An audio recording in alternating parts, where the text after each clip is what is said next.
You know, spare time. Thank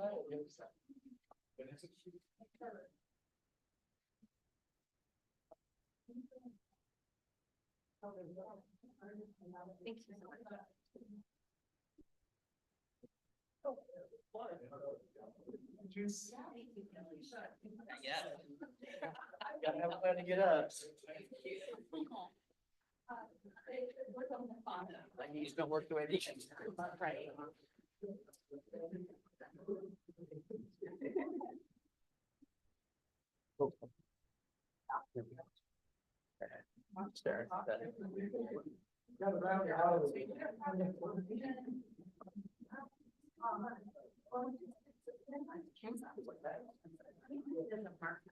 No.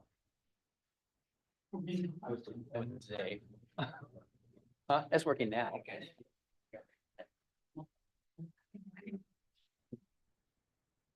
Recording progress.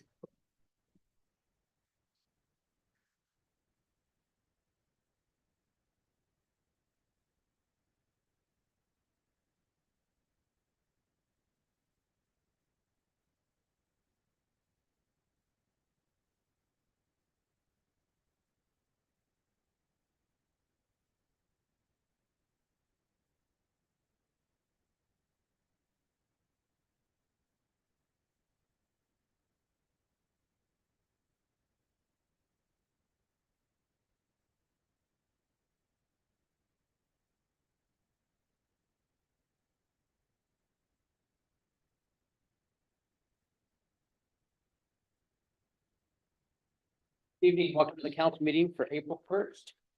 Anyone in the audience needs amplified headphones, please raise your hand and we'll bring those to you. And not seeing any, let's rise for the pledge.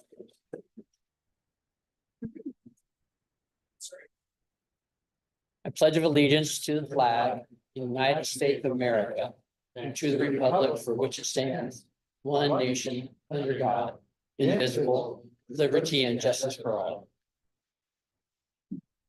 I'm gonna give you a roll call.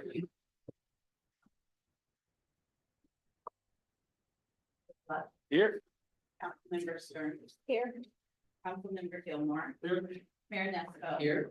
Deputy Mayor Sherman. Here. Councilmember Sapp. Here. And Councilmember Gutierrez. Here. Thank you, Donna. Council have any late changes to the agenda? City manager? Late changes, Mr. Randall?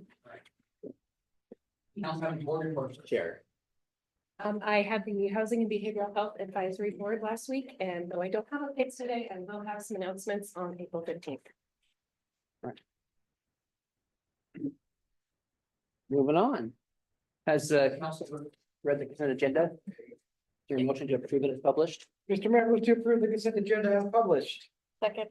All right, we have a motion and a second to approve the consent agenda as published. All in favor, say aye. Aye. Opposed? Motion carries. All right, the council invites the public to make public comment on matters of city business shall be made in the entire council, not individual council member. Please refrain from any personal or disrespectful remarks that create disruption to the meeting. If unreasonable disruptive conduct continued, we have to leave. Donna, anyone's had a public comment? Yes, there is, Mr. Mayor. Our first speaker is Dean Jewett.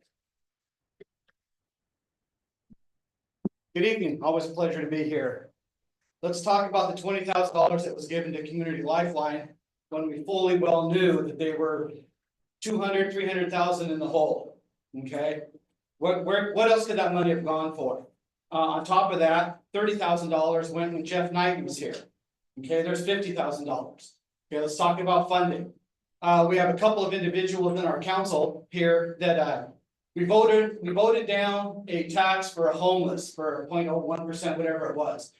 It went to a councilmatic approach because they didn't think they would get public support. Now it goes to councilmatic support, they voted down. Now the two individuals that had a 5-10 minute tirade at the end of that have now tried to put it onto the agenda. It's gonna go on the ballot for vote again. How much does that cost us? So 20, 30, another 10, add it up. So now we got 60 grand. It's not your money, it's our money. So no, thank you. Let's talk about the tents, the graffiti, the ADA violations. We got Recovery Cafe that was completely blocking the sidewalk for how long? Mark and I have gone head to head on 88 violations already. So that took multiple weeks to get that cleared off. It's already building back up. So if we would have cleared it when people called in, what's the difference between then and 2 weeks later? Did the laws change? Something else change? I don't know. Why wasn't it cleared as soon as it was brought to people's attention? I guess it's a mystery. Tagging on a local building right Brewer Park. It's disgusting. People pay a lot of money for their businesses, and to have this stuff just willy-nilly, not anything being done about it, it's beyond ridiculous. We have camps being reported that I get lackluster responses from our city manager about RCWs and not being on the property. It's not theirs, it's the Navy's. They don't have a letter, but yet a letter was sent to our sheriff. So we have two municipalities that don't talk to each other.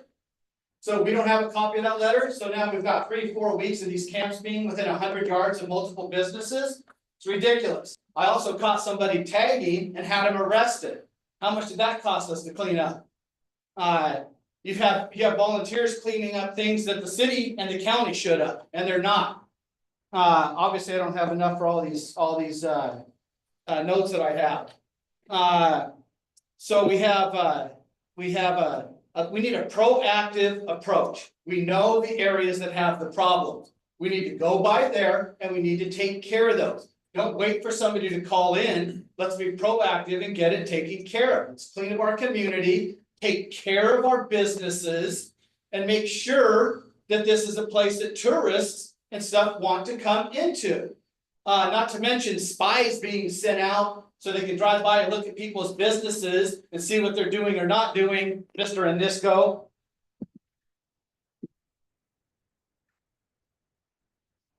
Our next speaker is Susan Kirchhoff.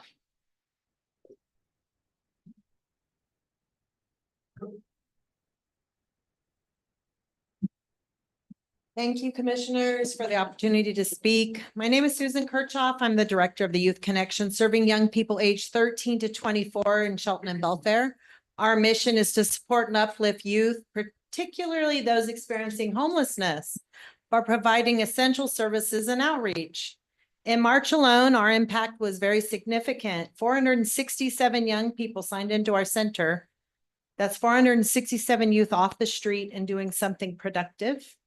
We served 240 hot meals, and we handed out 47 bags of food and other essential supplies.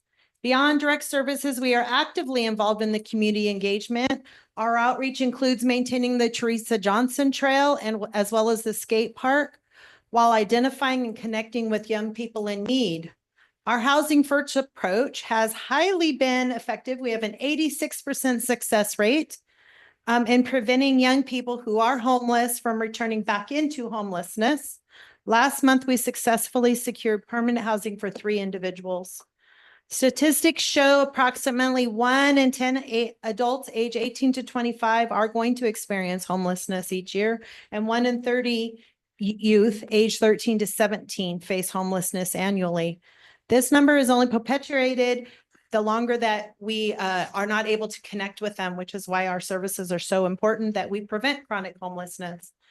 Collaboration is part of the heart of our projects and our approach to the everything. We actively build relationships with other nonprofit organizations by offering free required training sessions. We just hosted 2 of them in March, 1 trauma-informed training, 1 motivational interviewing with the power of listening.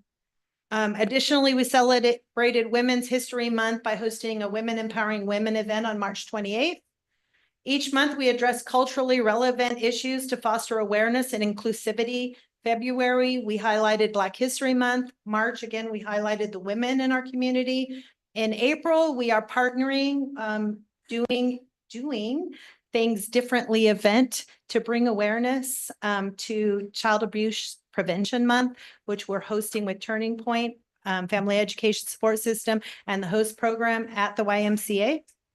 And that is, just for everybody to know, April 26th is Saturday from 2 p.m. to noon, and May 17th, we're doing our annual Mardi Gras. At the Youth Connection, we are committed to being a solution-driven organization dedicated to making a meaningful difference in our community.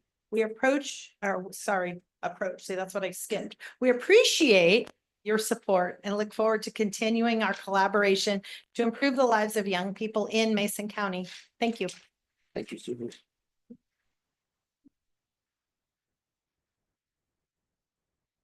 The next speaker is Catherine Johnson. Hello, thank you, council members.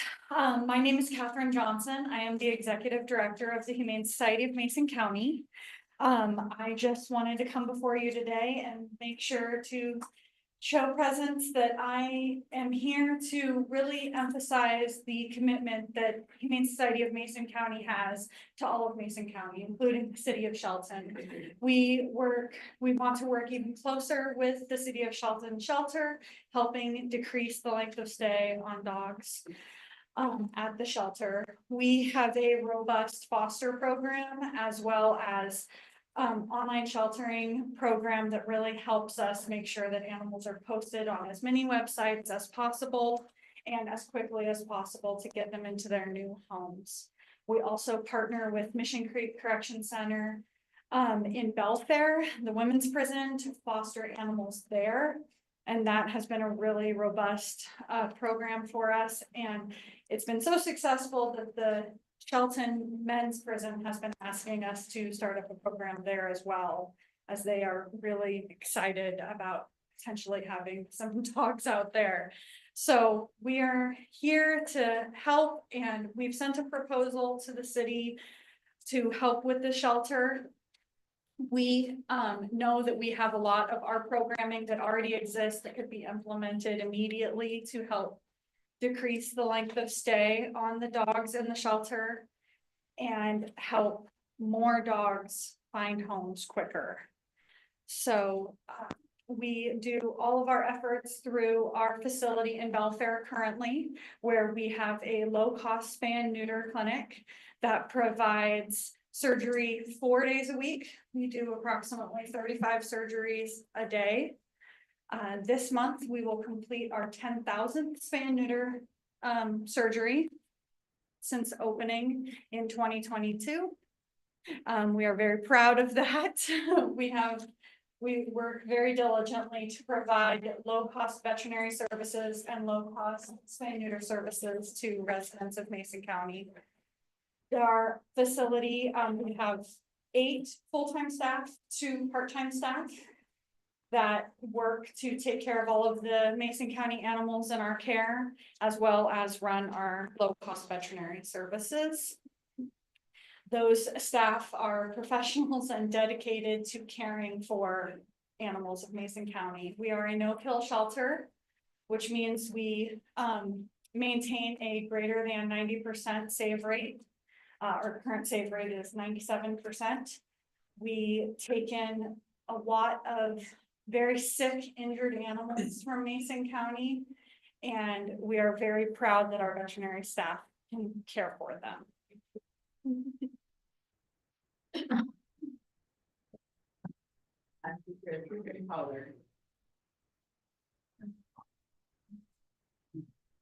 I was here at the last meeting, and I brought up the situation that we have over at Second and Coda. And I really wanted to come in here today and say that I appreciate what I've seen just in the last few days. At first, I didn't really understand because I saw people with clipboards. I saw integrated health care mobile vans out there, and I wasn't sure what was going on. But now I'm getting to where I realize that they are offering help to these people. And then if they are not accepting the help, I think what happened on Saturday is what happens. And I think the last few people that were camping there were escorted away by the police. It lasted 1 day, but it was one nice day of not any activity going on over there. But like Dean just said, that it started up again. There's a couple of vans out there already, a tarp and a cardboard structure already. So I did want to say that I appreciate that. It's important to me, my employees' safety, my customer safety, but it is also what I see over there is I see women by themselves over there and really young adults. I saw a young man over there that was probably not barely 18. I think he was probably about 18, that was either totally out of it on drugs, or he was very mentally ill. And to me, that's really sad and really scary. And so I want to stay involved because I see what's going on. I have tried to do some research to figure out the mitigation and other things that we're talking about, and I continue to do that. But I did want to say that I appreciate what has been going on over there. A few of you know me, and I just want to say that you know how to get hold of me. If there is anything that I can do, I'll definitely seek you out and find out what kind of forces are going on.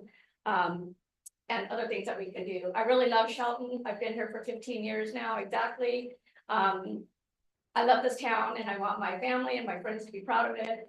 And I think that we can get it there. I know it's gonna be hard work, but there's a lot that still needs to be done. So let me know what I can do to help, and I do appreciate the things that have happened so far. Thank you. We don't have anyone on. We have some written public comment that will supply that to the record, and it'll be on our website. It's in support of resolution number 1350-0924 for the mid-block crossing on Oakland Bay Junior High, and it will be on our website. If you want to read that letter of support from the whole family. All right, next we have a presentation from Chief Costed about reduction into law enforcement memorial. Good evening, Mayor, Deputy Mayor, council members. In 1936, Right Marshal Louis H. Jacobs of the Shelton Police Department sustained fatal injuries while attempting to arrest brothers Ralph and Dwight Bondi, who had been causing disturbance in downtown Shelton. On the night of August 23rd, 1936, the Bondi brothers had been asked to leave several local beer parlors. During the attempt to arrest the two on Railroad and First Street, his blackjack was taken from him, and Marshal Jacobs was struck multiple times in the head. If you don't know what a blackjack is, it's a small leather weapon that's usually got lead shot or powder contained within inside it, so that creates a very hard impact surface. We don't carry those anymore as a regret. His son Everett, who was nearby, ran to assist his father, was also struck and knocked unconscious. Marshal Jacobs was taken to the hospital, where he remained for a week. He passed away from his injuries on August 30th, 1936. Bondi brothers responsible for the attack were arrested hours later at the Shelton Police. It was Marshal Jacobs' death that showed the need for improved safety measures for law enforcement officers, prompting the Shelton Police Department to introduce uniforms for the first time. Louis H. Jacobs was 67 years old at the time of his death. He was survived by his wife, 4 daughters, 4 siblings, and 8 grandchildren. Prior to serving as the night marshal for 2 years, he'd also served as the Mason County Sheriff 4 years. On May 2nd, this year, Marshal Jacobs will be inducted into Law Enforcement Memorial in Olympia, where law enforcement officers were killed in the line of duty, where they are recognized and remembered. In addition to his induction into the Law Enforcement Memorial, Night Marshal Jacobs will be awarded the Medal of Honor posthumously for his death while in the performance of his duty. The ceremony is open to the public. I'd like to invite you to attend. I will be there representing Night Marshal Jacobs. Prior to the ceremony, there's a reception at 2 p.m. in the Columbia Room at the Capitol Building. The ceremony will begin at 4 p.m. at the Law Enforcement Memorial. If you wish to attend, let me know. City Manager will make the arrangements. Happy to answer any questions that you have. Is there any family member here? Chief. We are working on that. Given the amount of generations that has come past, it's quite difficult to track, and there was name changes in the late 1900s. So we're still working on that and trying to get a family member there. We're going to release probably tomorrow kind of a help cry to the community via the Facebook, and see if anyone knows the family, knows the history, can help them in the right direction. Thank you. All right. Our first business item is a resolution about amending our agreement with WashDOT Mr. for. Mayor, What? one more on presentations, please. Oh, yes. All right.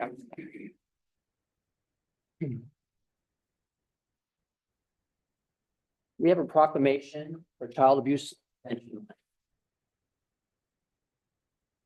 Whereas the city of Shelton recognizes our future rests in the hands of responsible parents out there, our children.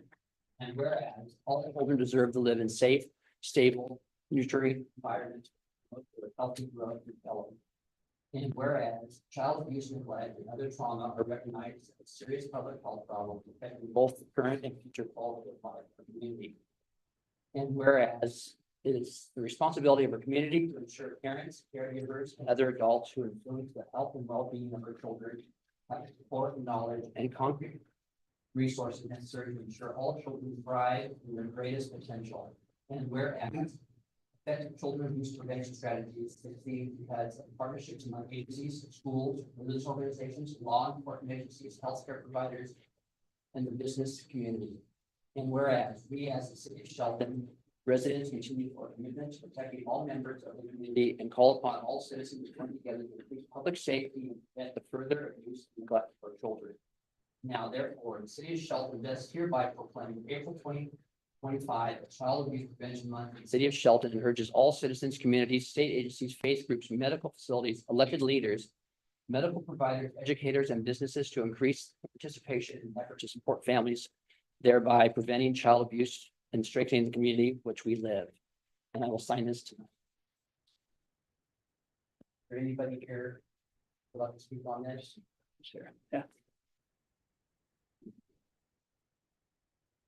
I'm Roger Jones. I'm with FES, Family Education Support Services. We're a local nonprofit organization, and we've recently relocated to the Shelton YMCA. We serve many local Shelton families annually. I extend our heartfelt appreciation for your proclamation recognizing Child Abuse Prevention Month. Your leadership plays a crucial role in raising awareness and fostering a community dedicated to safety and well-being of our children. In Washington State, recent reports indicate that child fatalities related to maltreatment have been a significant concern. The state of Washington child abuse rate is 35 victims per 1,000 children, and that's what was reported. The pinwheel has become a national symbol for child abuse prevention. It represents the hope and joy of carefree childhood that every child deserves. We have helped to plant over 1,000 of these pinwheels across our Tri-County service area in hopes that you will also consider, as leaders, planting one of your in your area of business or your home for the month of April. We can all take steps to promote child well-being. Be informed. Learn more about the ways you can take to prevent child abuse. Support families. Offer assistance to families in stress. Volunteer. Engage with your local organizations dedicated to child welfare, like FES or Youth Connection. Advocate. Promote policies and initiatives that prioritize children's safety and well-being. And last, foster connections. Build strong, supportive relationships within the community to create a network of care for children and families. Your continued support and commitment are vital in our collective efforts to ensure every child in Shelton grows up in a safe, nurturing environment. Together, we can make a lasting difference in the lives of children and the future of our community. Thank you. And we hope that you will take a pinwheel, and Dee Wolverton, that's in our local office here, has pinwheels. We can set them here on the table if that's all right. And we also have a flyer about the different things we do for families and children. Thank you very much. Thank you very much. Do we have any questions?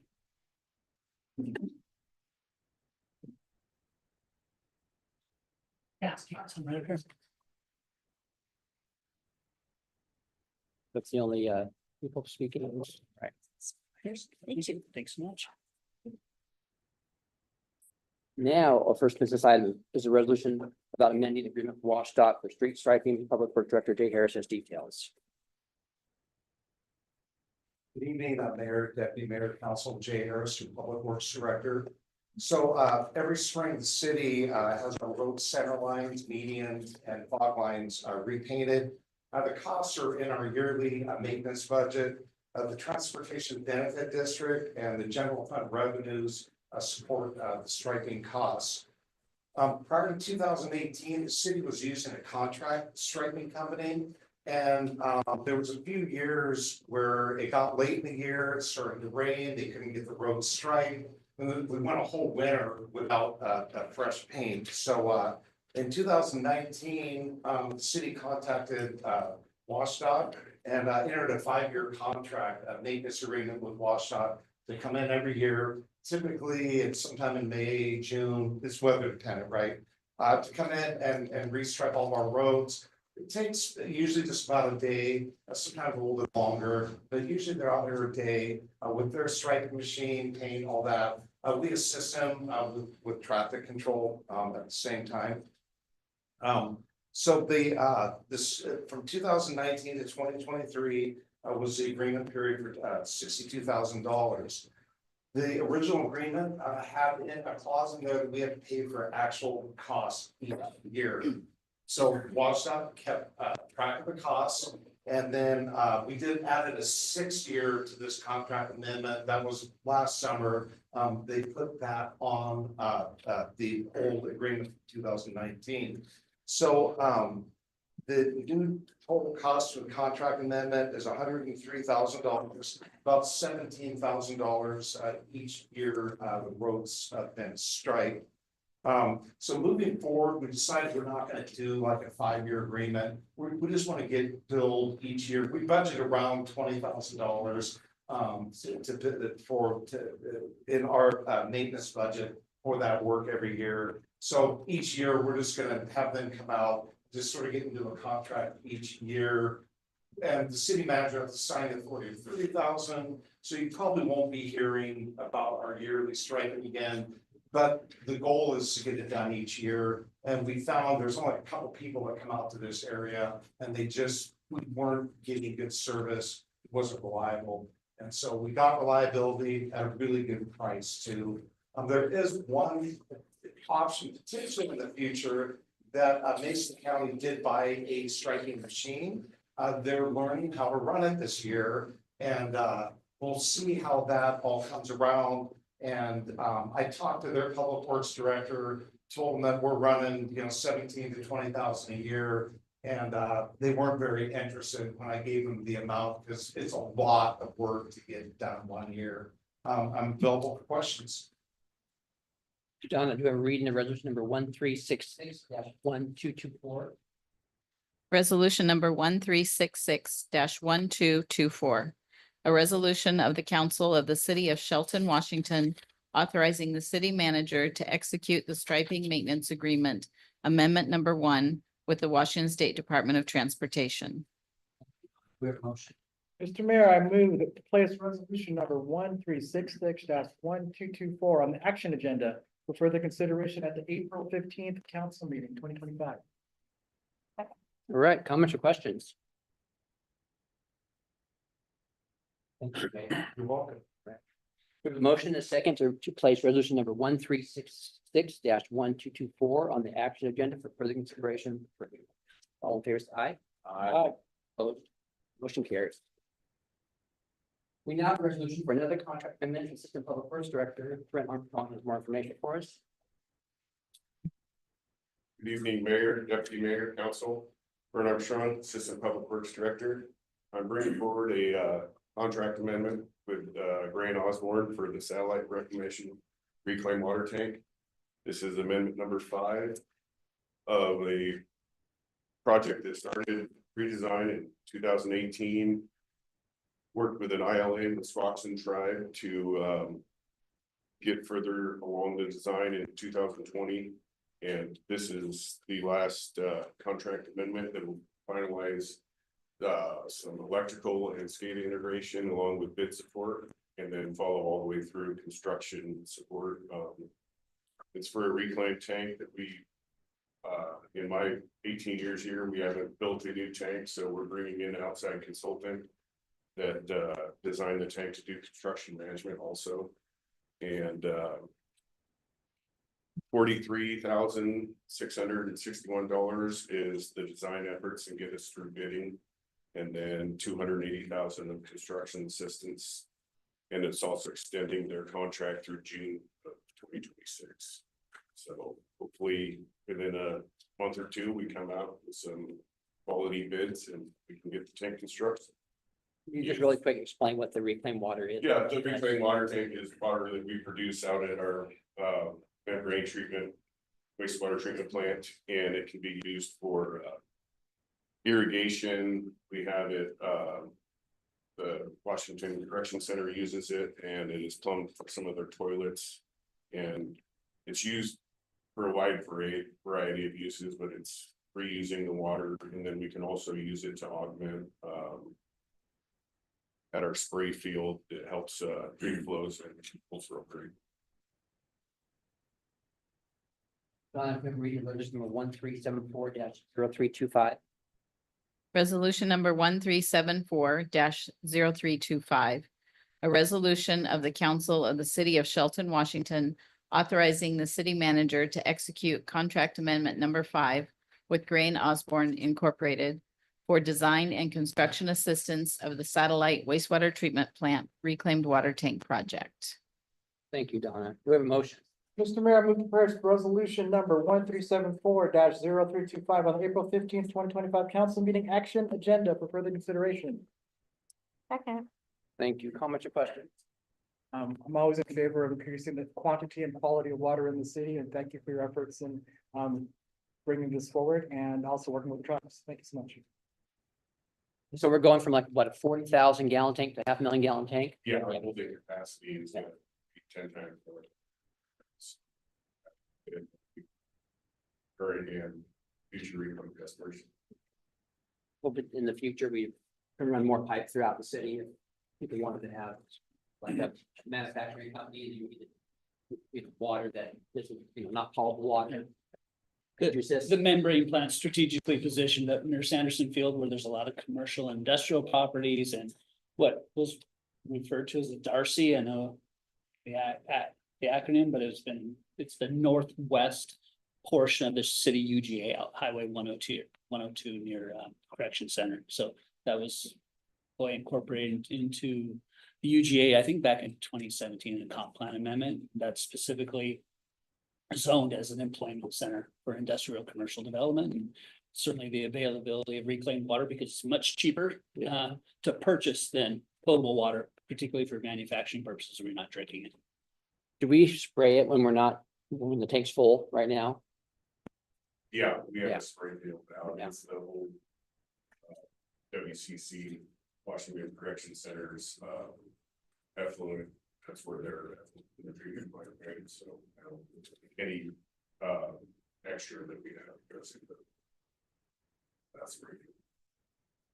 Right. Any other comments or questions? Nope. All right, we have a motion and a second to place resolution number 1374-025 on the April 15th council meeting action agenda for further consideration. All in favor, say aye. Aye. Opposed? Motion carries. All right. Assistant Public Works Director Aaron Nix has information for us about pedestrian safety projects. Mayor, Deputy Mayor, Council, thank you. Sorry, let me figure this out. This is one of the biggest projects that we have forthcoming, all awarded with VIA grant money. What we've done is we've had to combine two projects because we utilized one project as our match for the other money that we were awarded. So there's two projects. The first being Systemic Pedestrian Improvement Project. There's 4 intersections that we'll be looking at: Olympic Highway North and I Street. Looking at the intersection improvements there. The mid-block crossing relocation at Olympic Highway South and Bellevue Avenue. Rapid flashing beacons at West Railroad Avenue and 3rd Street. And then the final is a traffic signal evaluation and options assessment at West Railroad Avenue and 7th Street. We were awarded about $1.3 million to do improvements to those pieces. The one improvement that was at least identified within that project is I Street intersection on Olympic Highway North. we are basically taking 388,000 of that systemic project and using that as a match for a TIB grant that we got to basically repave all of Olympic Highway loans and deal with, it's a deteriorating road that has to get fixed very soon. So I don't have a resolution for you guys yet. We are in the process of getting local programs to approve and authorize us to move into design on these two projects. What else do I want to say about that? So in essence, we got about 3.7 million. This is the other grant in the TIB grant. That's to completely dig up and help replace the roadway section. So there was two grants, the systemic and then the TIB grant. So in total, about $5 million dedicated to doing these improvements. Because of the federal project, we had to cross T's, dot I's. We did an RFQ process. We interviewed 4 consultants. Transpo Group, which is an outfit out of, I think they're out of Kirkland. I've worked with them a lot in my past, especially in Auburn and Redmond. They're very good. They know what they're doing, and they're professionals. So again, I don't have a resolution. What we'd like to do is we will bring the resolution to you at the next meeting. If we can get this on the action agenda for your approval at that next meeting. So if you have any questions, ask. 2 clarifying points. TIB, Transportation Improvement Board, it's administered through Washington State Department of Transportation, so WashDOT, so it's the grant administered through WashDOT. Yes. So just try to remove acronyms, although I used to use the Darcy, but I don't remember what it was because it was back in 2017. So Dayton Airport, it'll come to me at the last minute. And then the reason why we're bringing this to you today without the resolution is really timely. We don't want to miss a construction window next year. We're entering the construction window this year. We need to get design done. That's going to take how many months, Aaron? Probably 6. Yeah. We're gonna push it as that. We want to hit this window. Absolutely. Construction window, so that's June. We gotta get going. So we appreciate the council's consideration tonight without the actual resolution in front of you. Again, the resolution will be to approve the contract for design. You will see this again at the time before it goes out to bid and get an update on the design itself as this moves through that process. And then when we award a bid, hopefully early next year, going into construction season, there's gonna be a lot of public information because it's gonna disrupt traffic, both pedestrian and vehicle traffic on Olympic Highway North next year. Thank you. And candidly, council, we don't believe this is enough money. And I'm just being honest with you, because of the shape that the road is in. There's gonna be a lot of dig outs. You gotta get down to the base. It's the base problem. So we're gonna do everything we can to get at least the roadway fixed. In addition, if you're gonna be doing those improvements, you have to do ADA improvements as well. So it's super expensive, obviously. Flat work as well as everything. So thank you. Question, yeah, do the motion. Have a motion, please. Mr. Mayor, I move to forward this agenda item and the addition of a resolution to the and proposed contract to the April 15th, 2025 action agenda for further consideration. Second. All right, comment or question?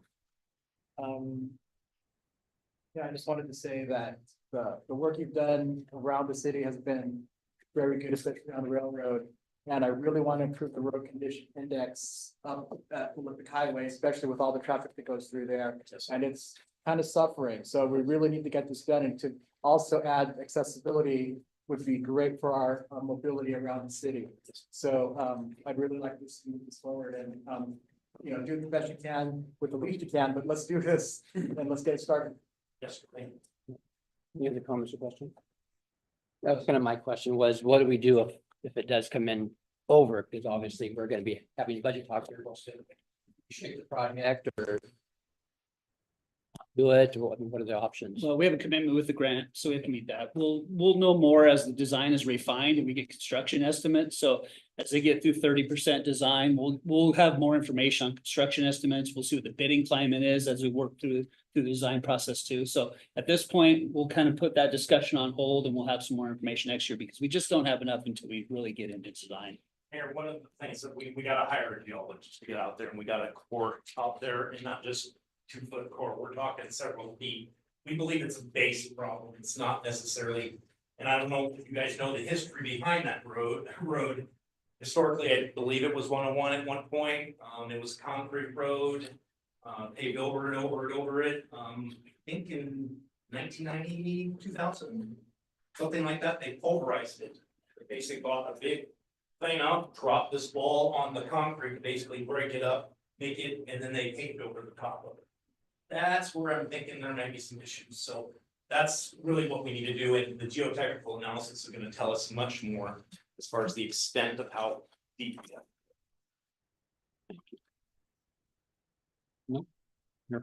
We have a motion and a second to forward this agenda item to the additional resolution and proposed contract, the April 15th action agenda for the consideration. All in favor, say aye. Aye. Opposed? Motion carries. Thank you, Council.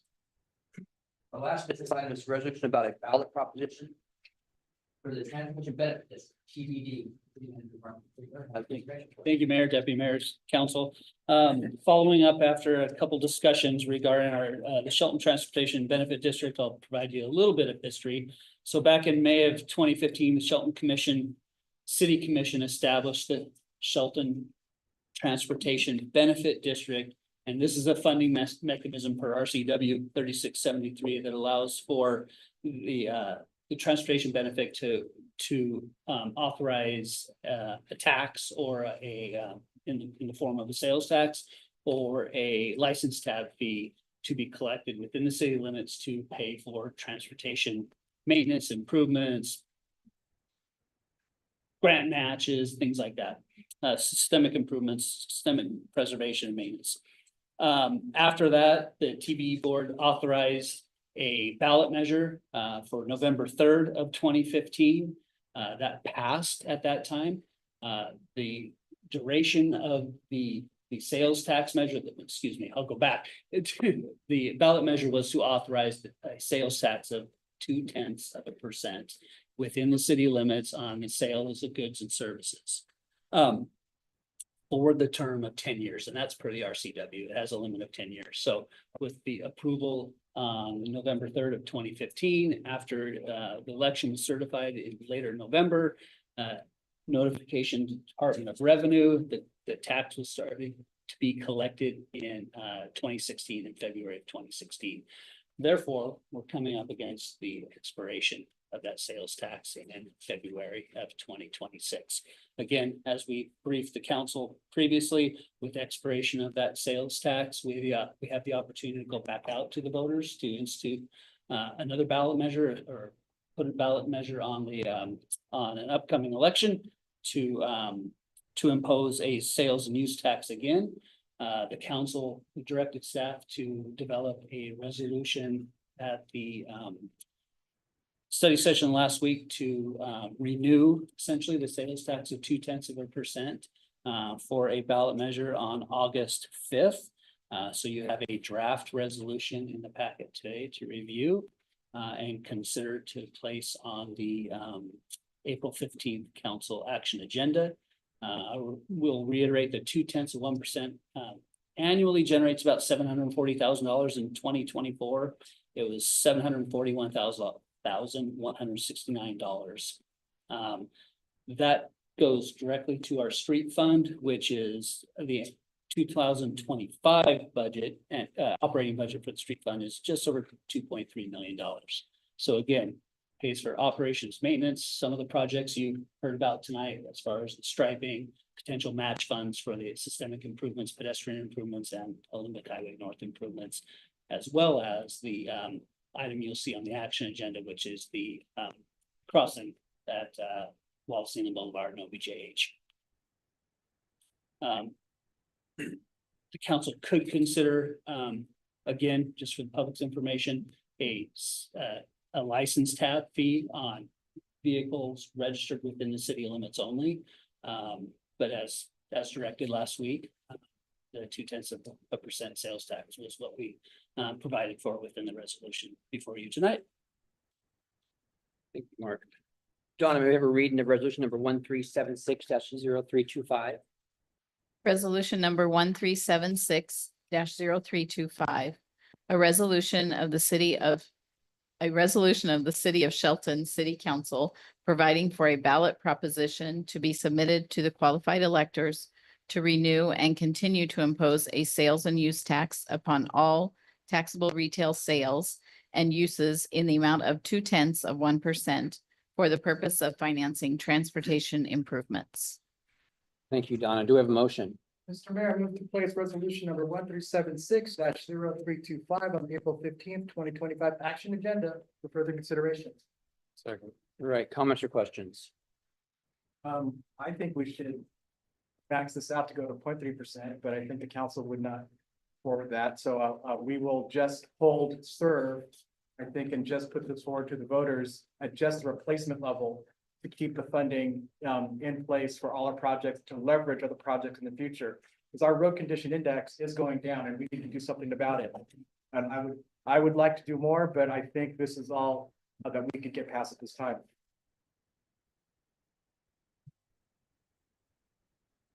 Um, 10 years ago, we heard a lot about our roads in these meetings. I used to sit out there and listen to people come in and talk about roads a lot. And we could show that we've been very good stewards of this traffic benefit district. You know, we've got our first roundabout, we did North Cliff, we did Highway North, right? No, south. We did Jefferson Street was a gravel road. And there's many Brock, Western Gateway. over the Oh, past yes, big couple one, years, Western yeah. Gateway, all the way down to the city limits to Pacific Court, I believe, which is beautiful and brand new sidewalk. We've made very good use of this money, leveraging this money for grants, the state, or federal grants, if we have to put those out there. Without these funds, our budget is online, and you can see that out of this $700,000, we're also using $500,000 out of our general fund or to also support roads. And that is money that can be used for police, fire, and just many administration costs. And if we have to use more of that money to do road work, we're gonna have a really tough time. This is not a new tax. Renew the tax that we've been really good stewards of. So I'm all for it. Anybody else got any comments? All right, we have a motion, a second to place resolution number 1376-0325 on the April 15, 2025 action agenda for the consideration. All in favor, say aye. Aye. Motion carried. All right, we now have an action item. About safety improvements design for mid-block crossing at Oakland Bay Junior High. Public Works Director Jay Aaron. Or Assistant Director Aaron Nix at details for us. I don't know where Jay from. Deputy Mayor, thank you. Council, I brought this to you at your previous meeting. This is what we'd like to do is improvements to the mid-block crossing at Olympic, or excuse me, not Olympic, Oakland Bay Junior High School. That mid-block crossing that there, the sign, it's been hit 3 or 4 times, bandaged it together. What we'd like to do is enter into a design contract for a little under, it's about $39,000 to design some improvements out there and look for construction funding to get those things done. So again, I brought this to you before, the idea being we want to enhance the visibility of that area because it's kind of around a curve and improve it.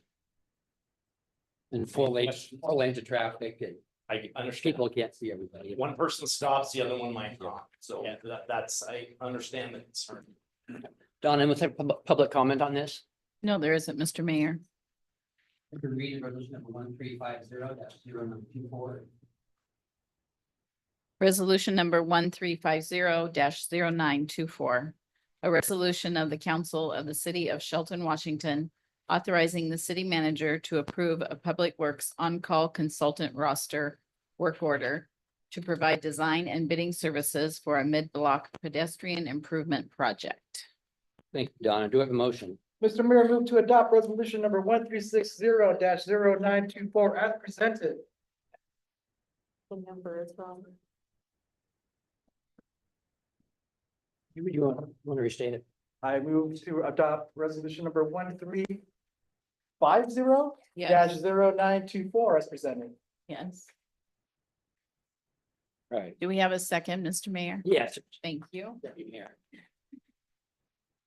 Comments or questions? Being kids hard enough. I definitely think, any way we can help them get home safe, it's a good thing. Yes, this is, I'm extremely excited about this, this study because I'd like to see this fixed. I've been talking about this for many years. I used to call it Frogger because kids are dodging cars over there. So, I'm excited about it. Right. We have a motion and a second to adopt resolution number 1350-0924 is presented. All in favor, say aye. Aye. Opposed, motion carries. Mark, do you have city manager report? A few things for you tonight, Mr. Mayor, Deputy Mayor, Council. I want to follow up on the TBD discussion a little bit. On the City of Shelton's website, under Public Works and Transportation Benefit District, we have some great information, including an interactive map that shows where these projects have occurred. It shows the residential paving, turning dirt roads into paved roads just this last summer up on Capitol Hill on Fogarty and a couple other streets. We are scheduling our paving for 2025 right now. It looks like that's going to be north or west of Olympic Highway North and some of that area up there, but that's certainly being planned right now. That's in the $150,000 range of that transportation benefit district money being put into those local roads and hopefully converting some of these substandard roads into much better roads for transportation. A couple traffic I guess hiccups, issues, things to be aware of. We put this out on social media lately up on Wallace and Spring Road at the intersection. City crews are working on that traffic light as we speak to install another head on each side that would give a dedicated turn lane. As you know, that just when it goes green, you wait for time, right? And opportunity to make your left-hand turn. These lights would allow for dedicated turn lanes in each direction. So city staff have been working on that. We have a contractor coming in that has to do work in the cabinets and finish up wiring and things like that. So we'll see some disruptions over the next few days with that work. We're also waiting the contractor that's going to install I think it's a 12-inch high pressure water main, right? From essentially the YMCA for reference to the Olympic Heights subdivision there up Alpine Way. That is a new high pressure water main extension. It's going to provide for more capacity and pressure along that corridor up into that new housing development, that new subdivision. So Parker Pacific, the contractor, has been doing some potholing the last week or so, last few days. They dig a hole, they find out where the utilities are, what the conditions are of the soil, so they can better plan for those improvements. That will certainly impact that intersection. We're trying to time that appropriately, at least through the intersection itself at Wallace and Spring for next week over spring break. But there's a couple things that are still waiting to be completed. So just a heads up, we'll notify the public again if anything changed, but please, it's on our website, on our Twitter page as well. The last thing I have for you tonight, on April 29th, we have scheduled a forum for potential candidates that would be putting their name in the hat for one of the 4 council seats here in the Civic Center, 6 to 8 p.m. It's kind of a City of Shelton Government 101, if you will. Covering our form of government, the role of the council and the role of the departments and the services that we provide in our communities to better inform the individuals that might be filing the week of May 5th, the following week. So we invite the public to come out and join us here in the Civic Center out in the main room, 6 o'clock till we're done. Is that it? That's all I have tonight. Council have any items for discussion?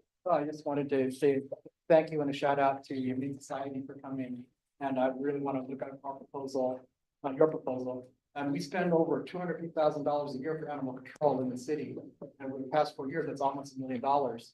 Unfortunately, we've only had to spend a fraction of that on our homeless human population. As it's been pointed out tonight as well.